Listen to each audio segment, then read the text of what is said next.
The residents of Pyakasa community in Abuja Municipal Area Council say daily life has become a struggle owing to the lack of basic amenities, from poor access to water and electricity to concerns over roads and public services. The community members say they have been left to fend for themselves for too long. Our correspondent Sumayya Abubakar was in Pyakasa and she spoke with some of the residents.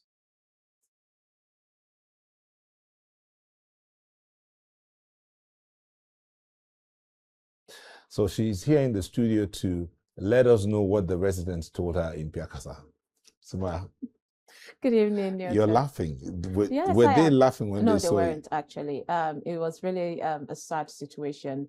But I have to give the people of Pyakasa, a kudos, because these people are people that, despite what they're going through, there's so much resistance. They're fighting through and living the life. So I actually prepared a sort that could have explained. It's good when you hear from the horse's mouth. But then these people complain majorly about basic amenities. They say that for them, since they don't even have the basics, they can't even aim for more. So for them, it's all about the basics. The basic amenities here being potable water, yes, electricity, good road. And this is an area in the Abuja Municipal Area Council. Indeed. That is the seat of both federal and local power. Indeed. Let's not forget it. I think they call it the capital's capital, talking about Amak, of course. Okay.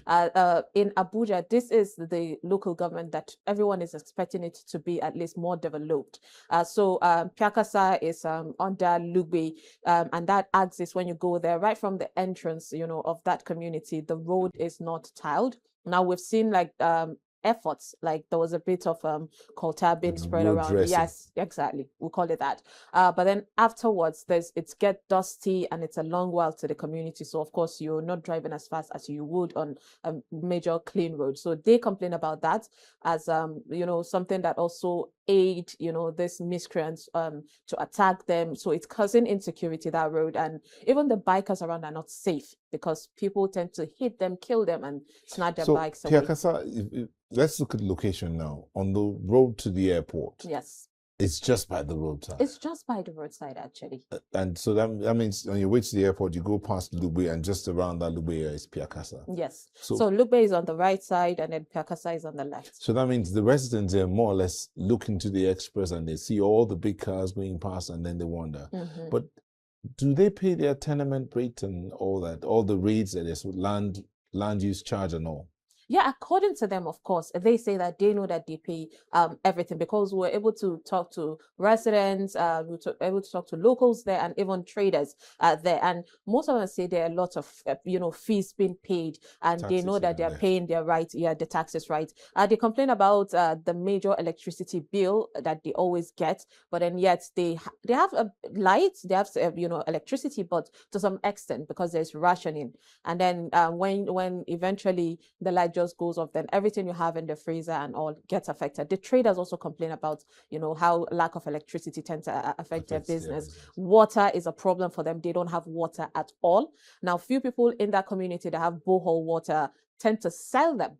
So when they're selling water, drinking water you have to buy, normal water that you could use for household chores as well, you have to buy. So for them, that is a huge burden on families and, everyone. They also mentioned security. Now, we're able to cite the police station there, but then according to them, the insecurity there is alarming. So yeah, they need more than one police station. They need more than, yes, or more capable hands. And another issue I have to point out is their primary health care. We had a woman who actually complained specifically about that. Okay, I think that sound on tape is ready now. Let's see if we can take that sound on tape. Let's hear what the people are saying on ground themselves.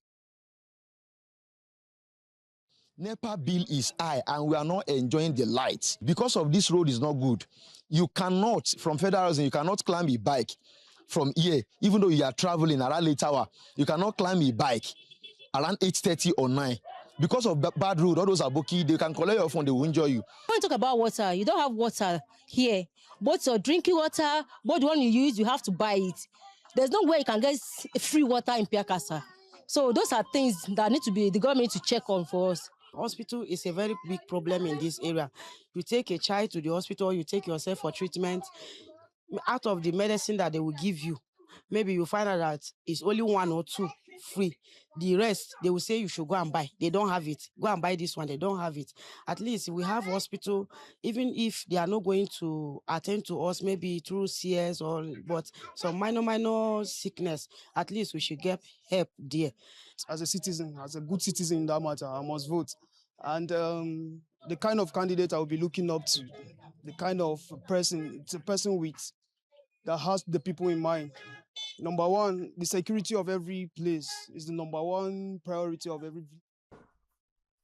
Well, Sumayya also went to Dangma community in Jiwa Ward, that's Abuja Municipal Area Council, where the residents say their primary school is open, but learning is barely happening. They complain of a lack of teachers, inadequate facilities, and missing basic learning materials, which is affecting the pupils' education. So you went to Pyakasa, then you went on to Dangma, and did you see any of the pupils in school? Oh my God, for Dangma community, it's so disheartening what's happening there.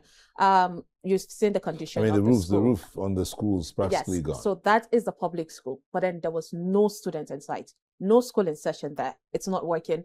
For the teachers, rather for the parents there, community members that were able to speak to, they pointed out that within their community, they only have 2 private schools. And I would tell you, Nyota, this private school is just a 1-room, uncompleted building. And these are, of course, people outside the community just come in, and then they get, this is the only structure that the community can offer them, and they teach their children. After that, I think a few kilometers away from the community, there is another private school which charges higher, you know. So for people that can afford to take their children to that school, that's what they do. But aside that, this one is the only one they can manage. This classroom is just one. The students are tightly pushed together. No, I think it was 2, but they're tightly choked together. Yeah. Together. And then the teacher is teaching them. So, but according to the parent, they're even appreciative of that, because that means their children can come out with good, you know, certificates, and then they are learned. Because from the public school, even without the roofing situation, the teachers, you know, tend to find it difficult because of the road to come into the community on a daily basis. So most times they make arrangement where 3 teachers come a day, and then because of that, they can't cover the entire school. So they specifically said a child can graduate the primary school, but cannot pronounce ABCD, or even pronounce their name or spell their name, you know, major situation. And according to them, government has been reaching that community, but then nothing seems to be done, especially about the primary school. Thank you so much, Sumayya, for your report cards. Thank you. I don't know. I really don't know what to say, but thank you. Thank you.